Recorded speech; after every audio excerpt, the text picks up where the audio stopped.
The Most Dangerous Game by Richard Connell. Off there to the right, somewhere, is a large island, said Whitney. It's rather a mystery. What island is it? Rainsford asked. The old charts call it Ship Trap Island, Whitney replied. A suggestive name, isn't it? Sailors have a curious dread of the place. I don't know why. Some superstition. Can't see it, remarked Rainsford, trying to peer through the dank, tropical night that was palpable as it pressed its thick, warm blackness in upon the yacht. You've good eyes, said Whitney with a laugh, and I've seen you pick off a moose moving in the brown fulbush at 400 yards, but even you can't see 4 miles or so through a moonless Caribbean night. Nor 4 yards, admitted Rainsford. Ugh, it's like moist black velvet.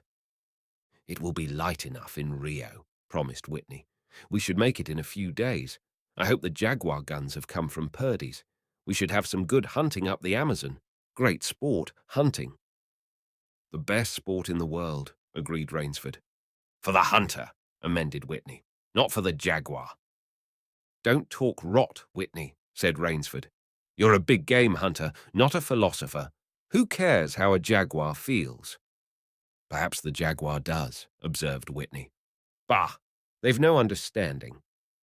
Even so, I rather think they understand one thing, fear, the fear of pain and the fear of death. Nonsense, laughed Rainsford. This hot weather is making you soft, Whitney. Be a realist. The world is made up of 2 classes, the hunters and the huntees. Luckily, you and I are hunters. Do you think we've passed that island yet? I can't tell in the dark. I hope so. Why? Asked Rainsford. The place has a reputation, a bad one. Cannibals? Suggested Rainsford. Hardly. Even cannibals wouldn't live in such a god-forsaken place, but it's gotten into sailor lore somehow. Didn't you notice that the crew's nerves seemed a bit jumpy today? They were a bit strange, now you mention it. Even Captain Nielsen.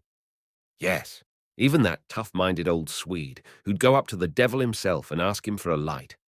Those fishy blue eyes held a look I never saw there before. All I could get out of him was, "This place has an evil name among seafaring men, sir." Then he said to me, very gravely, "Don't you feel anything?" As if the air about us was actually poisonous. Now, you mustn't laugh when I tell you this. I did feel something like a sudden chill. There was no breeze. The sea was as flat as a plate-glass window. We were drawing near the island then. What I felt was a mental chill, a sort of sudden dread. Pure imagination, said Rainsford. One superstitious sailor can taint the whole ship's company with his fear. Maybe, but sometimes I think sailors have an extra sense that tells them when they are in danger. Sometimes I think evil is a tangible thing, with wavelengths, just as sound and light have. An evil place can, so to speak, broadcast vibrations of evil. Anyhow, I'm glad we're getting out of this zone. Well, I think I'll turn in now, Rainsford. I'm not sleepy, said Rainsford. I'm going to smoke another pipe up on the afterdeck. Good night, then, Rainsford. See you at breakfast. Right. Good night, Whitney. There was no sound in the night as Rainsford sat there, but the muffled throb of the engine that drove the yacht swiftly through the darkness and the swish and ripple of the wash of the propeller. Rainsford, reclining in a steamer chair, indolently puffed on his favourite briar. The sensuous drowsiness of the night was on him. It's so dark, he thought, that I could sleep without closing my eyes. The night would be my eyelids. An abrupt sound startled him. Off to the right he heard it, and his ears, expert in such matters, could not be mistaken. Again he heard the sound, and again. Somewhere, off in the blackness, someone had fired a gun 3 times. Rainsford sprang up and moved quickly to the rail, mystified. He strained his eyes in the direction from which the reports had come, but it was like trying to see through a blanket. He leaped upon the rail and balanced himself there to get greater elevation. His pipe, striking a rope, was knocked from his mouth. He lunged for it. A short, hoarse cry came from his lips as he realized he had reached too far and had lost his balance. The cry was pinched off short as the blood-warm waters of the Caribbean Sea closed over his head. He struggled up to the surface and tried to cry out, but the wash from the speeding yacht slapped him in the face, and the salt water in his open mouth made him gag and strangle. Desperately, he struck out with strong strokes after the receding lights of the yacht, but he stopped before he had swum 50 feet. A certain cool-headedness had come to him. It was not the first time he had been in a tight place.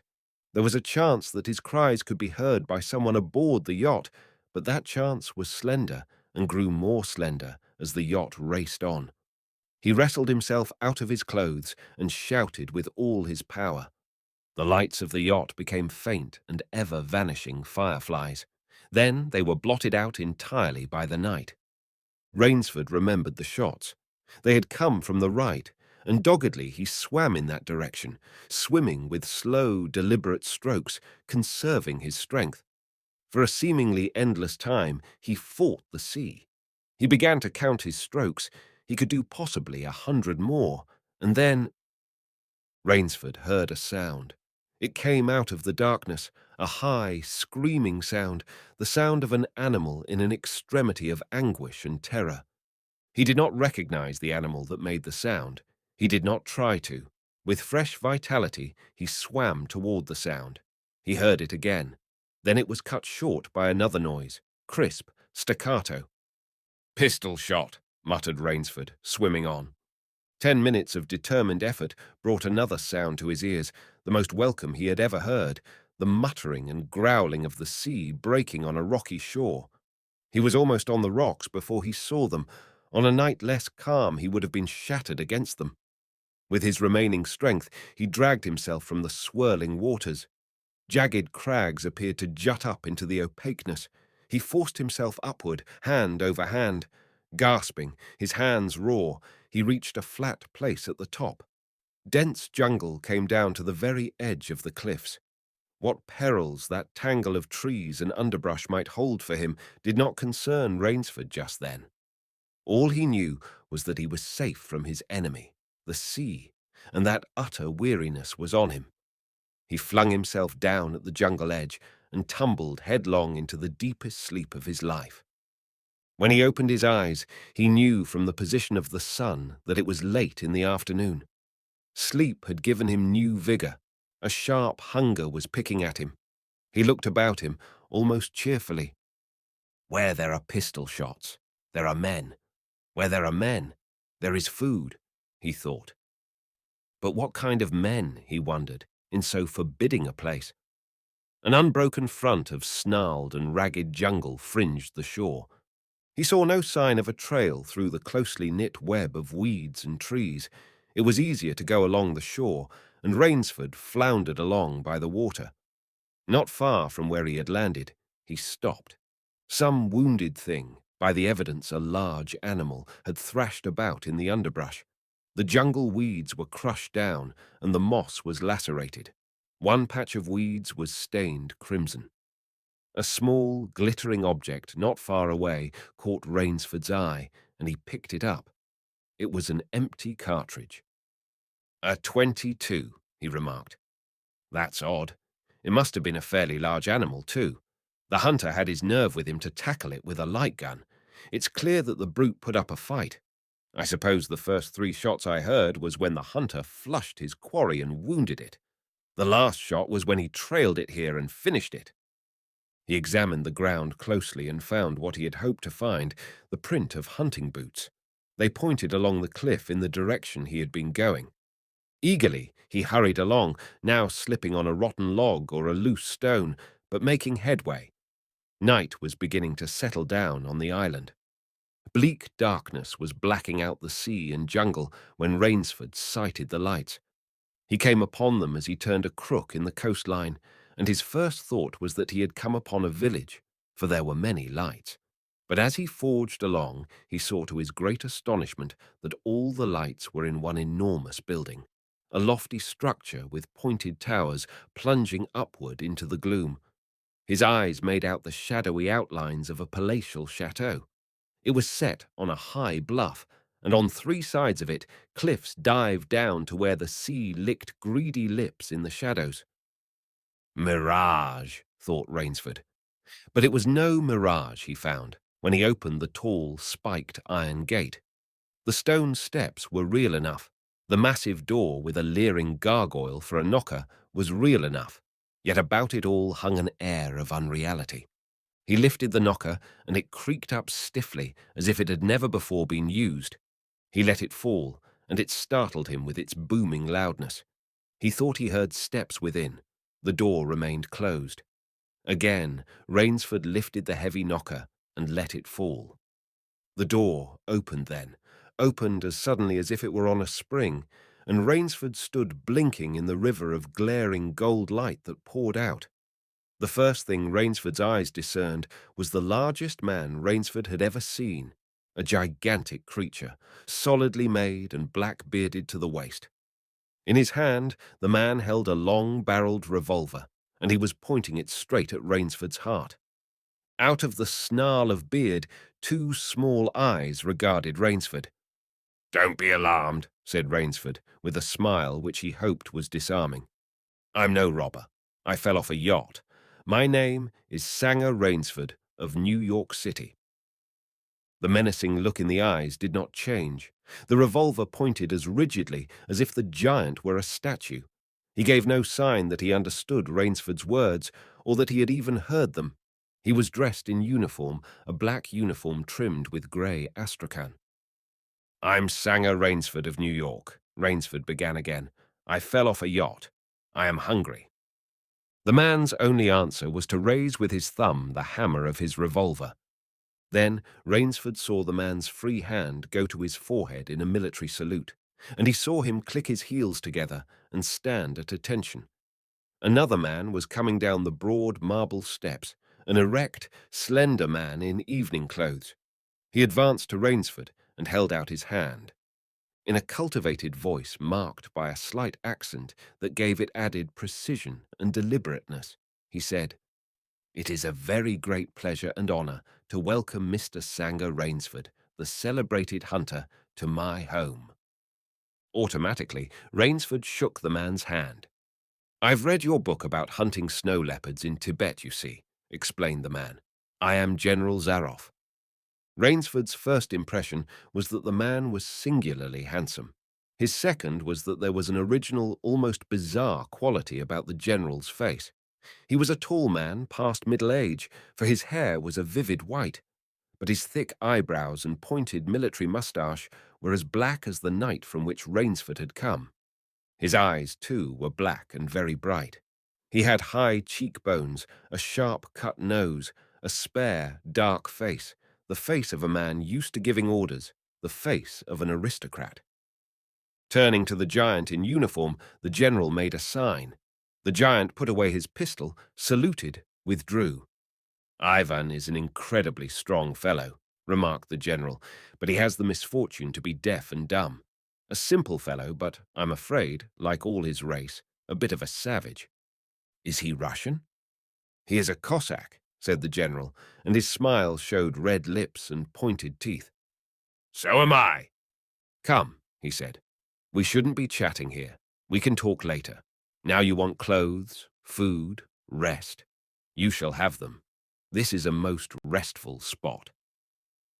Ivan had reappeared, and the general spoke to him with lips that moved but gave forth no sound.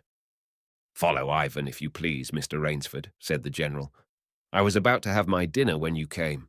I'll wait for you. You'll find that my clothes will fit you, I think." It was to a huge, beam-ceilinged bedroom with a canopied bed big enough for 6 men that Rainsford followed the silent giant.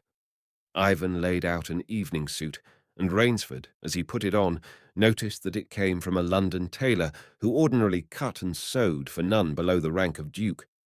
The dining room to which Ivan conducted him was in many ways remarkable. There was a medieval magnificence about it. It suggested a baronial hall of feudal times with its oaken panels, its high ceiling, its vast refectory table where 2 score men could sit down to eat. About the hall were the mounted heads of many animals, lions, tigers, Elephants, moose, bears, larger or more perfect specimens Rainsford had never seen. At the great table, the general was sitting alone.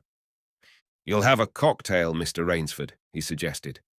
The cocktail was surpassingly good, and Rainsford noted the table appointments were of the finest: the linen, the crystal, the silver, the china. They were eating borscht, the rich red soup with whipped cream so dear to Russian palates. Half apologetically, General Zaroff said, "We do our best to preserve the amenities of civilization here.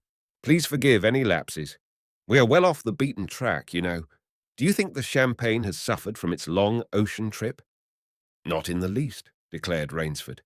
He was finding the general a most thoughtful and affable host, a true cosmopolite. But there was one small trait of the general's that made Rainsford uncomfortable. Whenever he looked up from his plate, he found the general studying him, appraising him narrowly. "Perhaps," said General Zaroff, "you were surprised that I recognized your name. You see, I read all books on hunting published in English, French, and Russian. I have but one passion in my life, Mr. Rainsford, and it is the hunt." "You have some wonderful heads here," said Rainsford, as he ate a particularly well-cooked filet mignon. "That Cape buffalo is the largest I ever saw." "Oh, that fellow. Yes, he was a monster." "Did he charge you?" "Hurled me against a tree," said the general. "Fractured my skull, but I got the brute." "I've always thought," said Rainsford, "that the Cape buffalo is the most dangerous of all big game." For a moment, the general did not reply. He was smiling his curious, red-lipped smile. Then he said slowly, "No, you are wrong, sir. The Cape buffalo is not the most dangerous big game." He sipped his wine. "Here in my preserve on this island," he said, in the same slow tone, "I hunt more dangerous game." Rainsford expressed his surprise. "Is there big game on this island?" The general nodded. "The biggest." "Really?" "Oh, it isn't here naturally, of course. I have to stock the island." "What have you imported, General?" Rainsford asked. "Tigers." The general smiled. "No," he said. "Hunting tigers ceased to interest me some years ago. I exhausted their possibilities, you see. No thrill left in tigers, no real danger. I live for danger, Mr. Rainsford." The general took from his pocket a gold cigarette case and offered his guest a long black cigarette with a silver tip. It was perfumed and gave off a smell like incense. "We will have some capital hunting, you and I," said the general. "I shall be most glad to have your society." "But what game?" began Rainsford. "I'll tell you," said the general. "You will be amused, I know. I think I may say, in all modesty, that I have done a rare thing. I have invented a new sensation. May I pour you another glass of port, Mr. Rainsford?" "Thank you, General." The general filled both glasses and said, "God makes some men poets, some he makes kings, some beggars. Me he made a hunter. My hand was made for the trigger," my father said. He was a very rich man with 250,000 acres in the Crimea, and he was an ardent sportsman. When I was only 5 years old, he gave me a little gun, specially made in Moscow for me to shoot sparrows with. When I shot some of his prize turkeys with it, he did not punish me. He complimented me on my marksmanship. I killed my first bear in the Caucasus when I was 10. My whole life has been one prolonged hunt. I went into the army. It was expected of noblemen's sons, and for a time commanded a division of Cossack cavalry, but my real interest was always the hunt.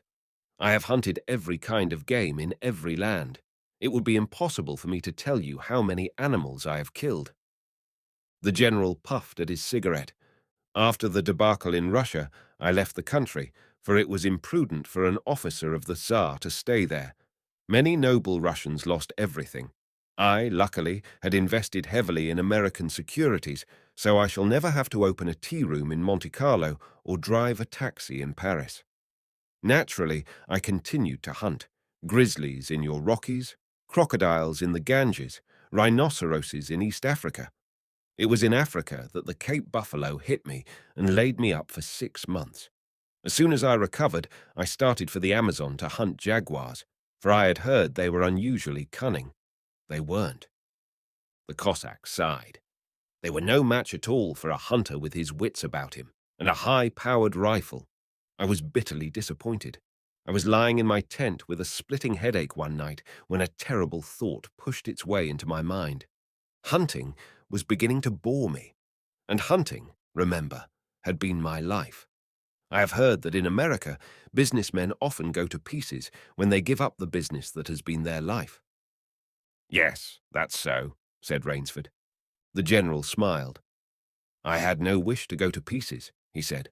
I must do something.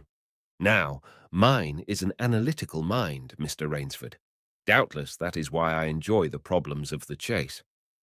No doubt, General Zaroff. So, continued the general, I asked myself why the hunt no longer fascinated me. You are much younger than I am, Mr. Rainsford, and have not hunted as much, but you perhaps can guess the answer. What was it? Simply this. Hunting had ceased to be what you call a sporting proposition.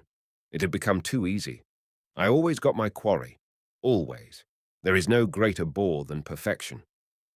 The general lit a fresh cigarette. No animal had a chance with me any more. That is no boast. It is a mathematical certainty. The animal had nothing but his legs and his instinct. Instinct is no match for reason. When I thought of this, it was a tragic moment for me, I can tell you.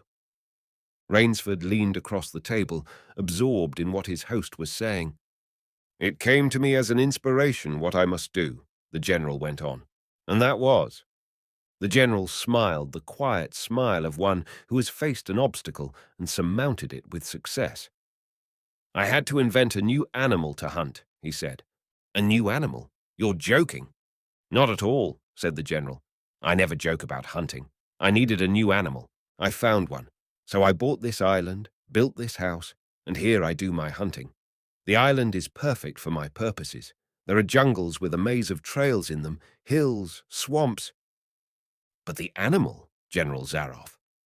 Oh, said the general, it supplies me with the most exciting hunting in the world. No other hunting compares with it for an instant. Every day I hunt, and I never grow bored now, for I have a quarry with which I can match my wits. Rainsford's bewilderment showed in his face. I wanted the ideal animal to hunt, explained the general. So I said, what are the attributes of an ideal quarry? And the answer was, of course, it must have courage, cunning, and above all, it must be able to reason. But no animal can reason, objected Rainsford. My dear fellow, said the general, there is one that can. But you can't mean, gasped Rainsford. And why not? I can't believe you are serious, General Zaroff. This is a grisly joke. Why should I not be serious? I am speaking of hunting. Hunting! Good God, General Zaroff, what you speak of is murder. The general laughed with entire good nature. He regarded Rainsford quizzically. I refuse to believe that so modern and civilized a young man as you seem to be harbors romantic ideas about the value of human life. Surely your experiences in the war did not make me condone cold-blooded murder, finished Rainsford stiffly. Laughter shook the general. How extraordinarily droll you are, he said. One does not expect nowadays to find a young man of the educated class, even in America, with such a naive and, if I may say so, mid-Victorian point of view. It's like finding a snuff-box in a limousine. Ah, well, doubtless you had Puritan ancestors. So many Americans appear to have had. I'll wager you'll forget your notions when you go hunting with me. You've a genuine new thrill in store for you, Mr. Rainsford. Thank you. I'm a hunter, not a murderer. Dear me, said the general, quite unruffled. Again, that unpleasant word. But I think I can show you that your scruples are quite ill-founded. Yes? Life is for the strong, to be lived by the strong, and if needs be, taken by the strong. The weak of the world were put here to give the strong pleasure. I am strong. Why should I not use my gift? If I wish to hunt, why should I not? I hunt the scum of the earth, sailors from tramp ships, lascars, blacks, Chinese, whites, mongrels. A thoroughbred horse or hound is worth more than a score of them. But they are men, said Rainsford hotly. Precisely, said the general. That is why I use them. It gives me pleasure. They can reason after a fashion, so they are dangerous. But where do you get them? The general's left eyelid fluttered down in a wink. This island is called Ship Trap, he answered. Sometimes an angry god of the high seas sends them to me. Sometimes, when Providence is not so kind, I help Providence a bit. Come to the window with me. Rainsford went to the window and looked out toward the sea. Watch! Out there! Exclaimed the general, pointing into the night. Rainsford's eyes saw only blackness, and then, as the general pressed a button far out to sea, Rainsford saw the flash of lights. The general chuckled. They indicate a channel, he said, where there's none. Giant rocks with razor edges crouch like a sea monster with wide-open jaws. They can crush a ship as easily as I crush this nut. He dropped a walnut on the hardwood floor and brought his heel grinding down on it. Oh, yes, he said casually, as if in answer to a question. I have electricity. We try to be civilized here. Civilized? And you shoot down men? A trace of anger was in the general's black eyes, but it was there for but a second, and he said, in his most pleasant manner, Dear me, what a righteous young man you are. I assure you I do not do the thing you suggest. That would be barbarous. I treat these visitors with every consideration. They get plenty of good food and exercise. They get into splendid physical condition. You shall see for yourself tomorrow. What do you mean? We'll visit my training school, smiled the general. It's in the cellar. I have about a dozen pupils down there now. They're from the Spanish bark San Lucar that had the bad luck to go on the rocks cut there. A very inferior lot, I regret to say. Poor specimens and more accustomed to the deck than to the jungle. He raised his hand, and Ivan, who served as waiter, brought thick Turkish coffee. Rainsford, with an effort, held his tongue in check. It's a game, you see, pursued the general blandly. I suggest to one of them that we go hunting. I give him a supply of food and an excellent hunting knife. I give him 3 hours' start. I am to follow, armed only with a pistol of the smallest caliber and range.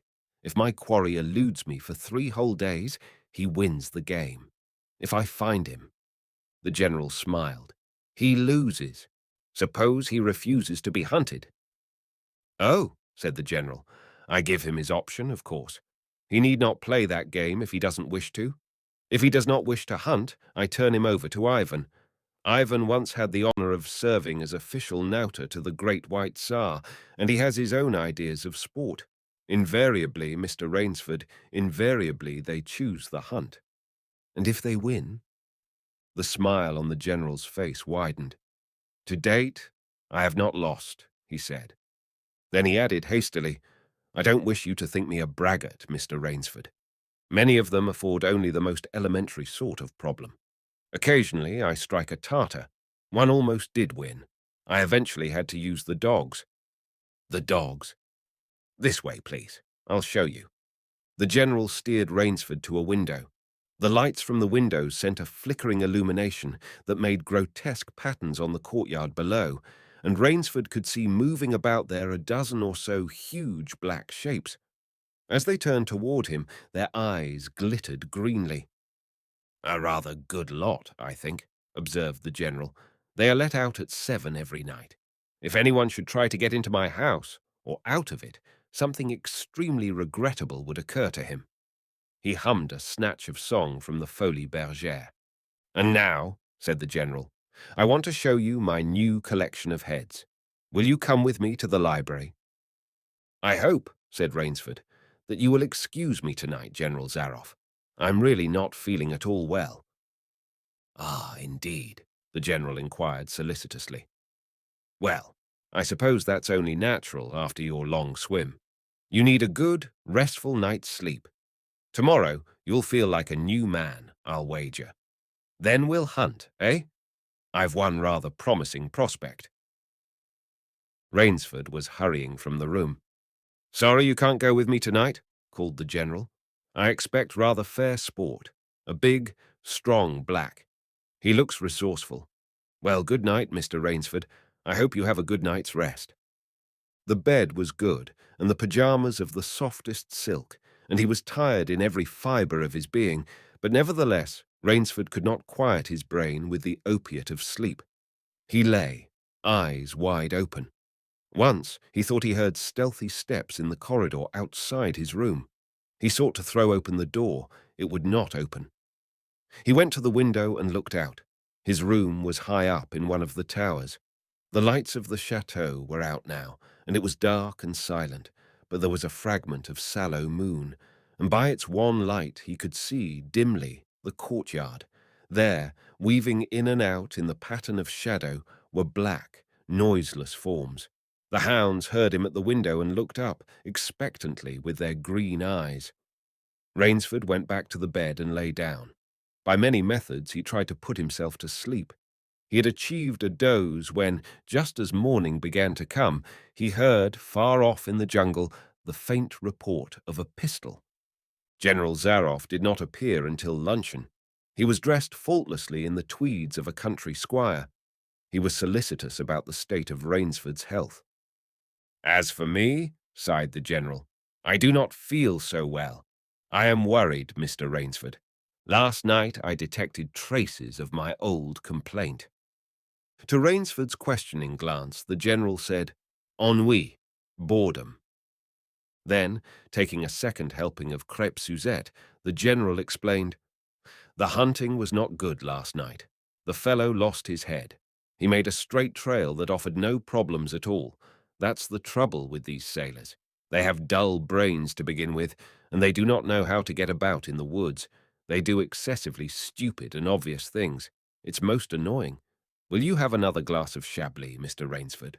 "General," said Rainsford firmly, "I wish to leave this island at once." The general raised his thickets of eyebrows. He seemed hurt.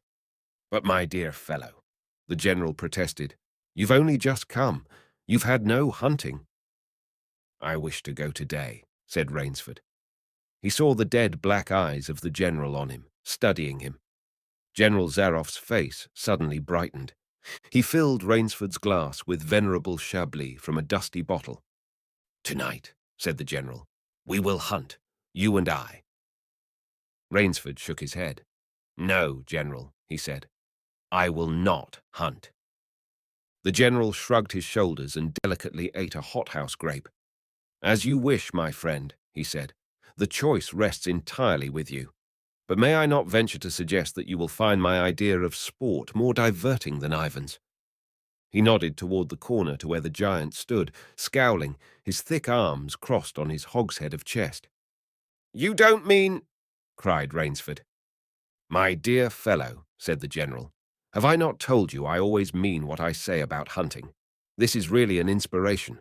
I drink to a foeman worthy of my steel, at last." The general raised his glass, but Rainsford sat staring at him. "You'll find this game worth playing," the general said enthusiastically. "Your brain against mine, your woodcraft against mine, your strength and stamina against mine, outdoor chess, and the stake is not without value, eh?" "And if I win," began Rainsford huskily. "I'll cheerfully acknowledge myself defeated if I do not find you by midnight of the third day," said General Zaroff. "My sloop will place you on the mainland near a town." The general read what Rainsford was thinking. "Oh, you can trust me," said the Cossack. "I will give you my word as a gentleman and a sportsman. Of course, you, in turn, must agree to say nothing of your visit here." "I'll agree to nothing of the kind," said Rainsford. "Oh," said the general, "in that case, but why discuss that now? 3 days hence we can discuss it over a bottle of Veuve Clicquot, unless—" The general sipped his wine. Then a businesslike air animated him. "Ivan," he said to Rainsford, "will supply you with hunting clothes, food, a knife. I suggest you wear moccasins. They leave a poorer trail. I suggest, too, that you avoid the big swamp in the southeast corner of the island. We call it Death Swamp. There's quicksand there. One foolish fellow tried it. The deplorable part of it was that Lazarus followed him. You can imagine my feelings, Mr. Rainsford. I loved Lazarus. He was the finest hound in my pack. Well, I must beg you to excuse me now. I always take a siesta after lunch. You'll hardly have time for a nap, I fear. You'll want to start, no doubt. I shall not follow till dusk. Hunting at night is so much more exciting than by day, don't you think? Au revoir, Mr. Rainsford. Au revoir. General Zaroff, with a deep, courtly bow, strolled from the room. From another door came Ivan. Under one arm he carried khaki hunting clothes, a haversack of food, a leather sheath containing a long-bladed hunting knife. His right hand rested on a cocked revolver thrust in the crimson sash about his waist. Rainsford had fought his way through the bush for 2 hours. "I must keep my nerve. I must keep my nerve," he said, through tight teeth. He had not been entirely clear-headed when the chateau gates snapped shut behind him. His whole idea at first was to put distance between himself and General Zaroff, and to this end he had plunged along, spurred on by the sharp rowels of something very like panic. Now he had got a grip on himself, had stopped, and was taking stock of himself and the situation. He saw that straight flight was futile. Inevitably, it would bring him face to face with the sea. He was in a picture with a frame of water, and his operations, clearly, must take place within that frame. "I'll give him a trail to follow," muttered Rainsford, and he struck off from the rude path he had been following into the trackless wilderness. He executed a series of intricate loops. He doubled on his tail again and again, recalling all the lore of the fox hunt and all the dodges of the fox. Night found him leg-weary, with hands and face lashed by the branches on a thickly wooded ridge. He knew it would be insane to blunder on through the dark, even if he had the strength. His need for rest was imperative, and he thought, "I have played the fox. Now I must play the cat of the fable." A big tree with a thick trunk and outspread branches was nearby, and taking care to leave not the slightest mark, he climbed up into the crotch and, stretching out on one of the broad limbs after a fashion, rested. Rest brought him new confidence and almost a feeling of security. Even so zealous a hunter as General Zaroff could not trace him there, he told himself. Only the devil himself could follow that complicated trail through the jungle after dark. But perhaps the general was a devil. An apprehensive night crawled slowly by like a wounded snake, and sleep did not visit Rainsford, although the silence of a dead world was on the jungle. Toward morning, when a dingy grey was varnishing the sky, the cry of some startled bird focused Rainsford's attention in that direction. Something was coming through the bush, coming slowly, carefully, coming by the same winding way Rainsford had come. He flattened himself down on the limb, and through a screen of leaves almost as thick as tapestry, he watched. The thing that was approaching was a man. It was General Zaroff. He made his way along with his eyes fixed in utmost concentration on the ground before him. He paused, almost beneath the tree, dropped to his knees, and studied the ground. Rainsford's impulse was to hurl himself down like a panther, but he saw that the general's right hand held something metallic, a small automatic pistol. The hunter shook his head several times, as if he were puzzled. Then he straightened up and took from his case one of his black cigarettes. Its pungent, incense-like smoke floated up to Rainsford's nostrils. Rainsford held his breath. The general's eyes had left the ground and were travelling inch by inch up the tree. Rainsford froze there, every muscle tensed for a spring. But the sharp eyes of the hunter stopped before they reached the limb where Rainsford lay. A smile spread over his brown face. Very deliberately, he blew a smoke ring into the air. Then he turned his back on the tree and walked carelessly away, back along the trail he had come. The swish of the underbrush against his hunting boots grew fainter and fainter. The pent-up air burst hotly from Rainsford's lungs. His first thought made him feel sick and numb. The general could follow a trail through the woods at night. He could follow an extremely difficult trail. He must have uncanny powers. Only by the merest chance had the Cossack failed to see his quarry. Rainsford's second thought was even more terrible. It sent a shudder of cold horror through his whole being. Why had the general smiled? Why had he turned back? Rainsford did not want to believe what his reason told him was true, but the truth was as evident as the sun that had by now pushed through the morning mists. The general was playing with him.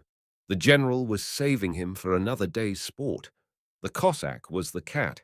He was the mouse. Then it was that Rainsford knew the full meaning of terror. I will not lose my nerve. I will not. He slid down from the tree and struck off again into the woods. His face was set, and he forced the machinery of his mind to function.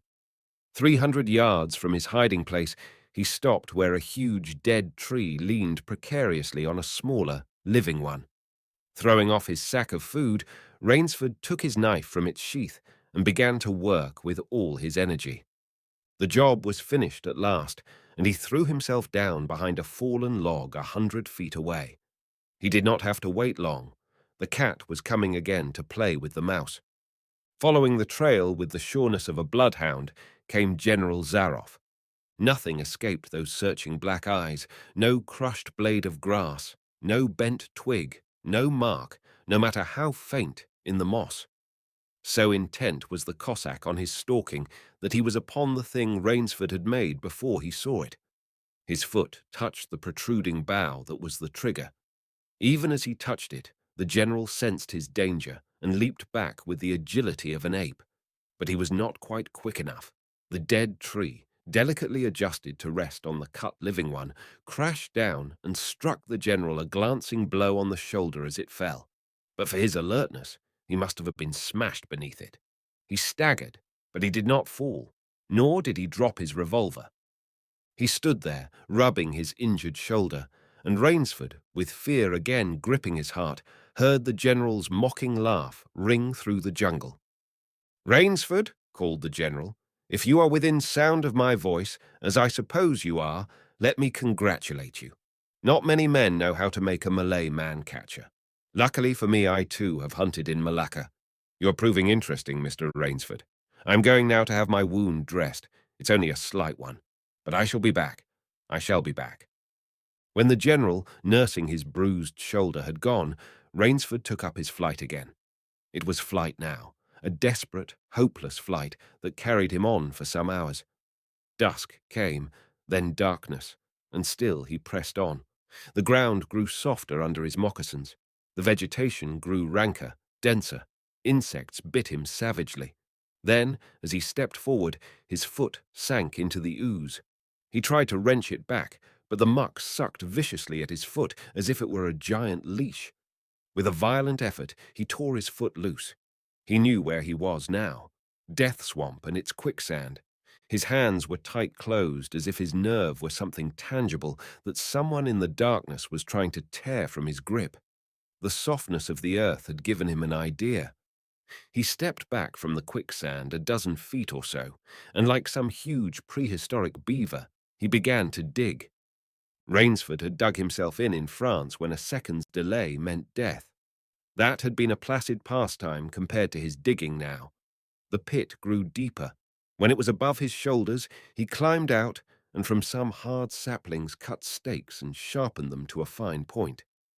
These stakes he planted in the bottom of the pit, with the points sticking up. With flying fingers, he wove a rough carpet of weeds and branches, and with it he covered the mouth of the pit. Then, wet with sweat and aching with tiredness, he crouched behind the stump of a lightning-charred tree. He knew his pursuer was coming. He heard the padding sound of feet on the soft earth, and the night breeze brought him the perfume of the general's cigarette. It seemed to Rainsford that the general was coming with unusual swiftness. He was not feeling his way along, foot by foot. Rainsford, crouching there, could not see the general, nor could he see the pit. He lived a year in a minute. Then he felt an impulse to cry aloud with joy, for he heard the sharp crackle of the breaking branches as the cover of the pit gave way. He heard the sharp scream of pain as the pointed stakes found their mark. He leaped up from his place of concealment. Then he cowered back. 3 feet from the pit, a man was standing with an electric torch in his hand.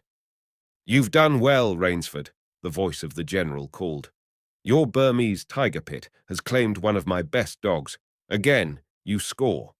I think, Mr. Rainsford, I'll see what you can do against my whole pack. I'm going home for a rest now. Thank you for a most amusing evening." At daybreak, Rainsford, lying near the swamp, was awakened by a sound that made him know that he had new things to learn about fear. It was a distant sound, faint and wavering, but he knew it. It was the baying of a pack of hounds. Rainsford knew he could do one of two things. He could stay where he was and wait. That was suicide. He could flee. That was postponing the inevitable. For a moment, he stood there, thinking. An idea that held a wild chance came to him, and tightening his belt, he headed away from the swamp. The baying of the hounds drew nearer, then still nearer, nearer, ever nearer. On a ridge, Rainsford climbed a tree. Down a watercourse, not a quarter of a mile away, he could see the bush moving. Straining his eyes, he saw the lean figure of General Zaroff. Just ahead of him, Rainsford made out another figure whose wide shoulders surged through the tall jungle weeds. It was the giant Ivan, and he seemed pulled forward by some unseen force. Rainsford knew that Ivan must be holding the pack in leash. They would be on him any minute now. His mind worked frantically. He thought of a native trick he had learned in Uganda. He slid down the tree. He caught hold of a springy young sapling, and to it he fastened his hunting knife, with the blade pointing down the trail. With a bit of wild grapevine, he tied back the sapling. Then he ran for his life. The hounds raised their voices as they hit the fresh scent. Rainsford knew now how an animal at bay feels. He had to stop to get his breath. The baying of the hounds stopped abruptly, and Rainsford's heart stopped too. They must have reached the knife. He shinned excitedly up a tree and looked back. His pursuers had stopped. But the hope that was in Rainsford's brain when he climbed died, for he saw in the shallow valley that General Zaroff was still on his feet. But Ivan was not. The knife, driven by the recoil of the springing tree, had not wholly failed. Rainsford had hardly tumbled to the ground when the pack took up the cry again. "Nerve, nerve, nerve," he panted as he dashed along. A blue gap showed between the trees dead ahead. Ever nearer drew the hounds. Rainsford forced himself on toward that gap. He reached it. It was the shore of the sea. Across a cove he could see the gloomy grey stone of the chateau. 20 feet below him, the sea rumbled and hissed. Rainsford hesitated. He heard the hounds. Then he leaped far out into the sea. When the general and his pack reached the place by the sea, the Cossack stopped. For some minutes he stood regarding the blue-green expanse of water. He shrugged his shoulders. Then he sat down, took a drink of brandy from a silver flask, lit a perfumed cigarette, and hummed a bit from Madame Butterfly. General Zaroff had an exceedingly good dinner in his great panelled dining hall that evening. With it, he had a bottle of Pol Roger and half a bottle of Chambertin. Two slight annoyances kept him from perfect enjoyment. One was the thought that it would be difficult to replace Ivan. The other was that his quarry had escaped him. Of course, the American hadn't played the game, so thought the general as he tasted his after-dinner liqueur. In his library he read, to soothe himself, from the works of Marcus Aurelius. At 10, he went up to his bedroom. He was deliciously tired, he said to himself, as he locked himself in. There was a little moonlight, so before turning on his light, he went to the window and looked down at the courtyard. He could see the great hounds, and he called, "Better luck another time," to them. Then he switched on the light. A man who had been hiding in the curtains of the bed was standing there. "Rainsford!" screamed the general. "How in God's name did you get here?" "Swam," said Rainsford. "I found it quicker than walking through the jungle." The general sucked in his breath and smiled. "I congratulate you," he said. "You have won the game." Rainsford did not smile. "I am still a beast at bay," he said in a low, hoarse voice. "Get ready, General Zaroff." The general made one of his deepest bows. "I see," he said. "Splendid. One of us is to furnish a repast for the hounds. The other will sleep in this very excellent bed. On guard, Rainsford." He had never slept in a better bed, Rainsford decided.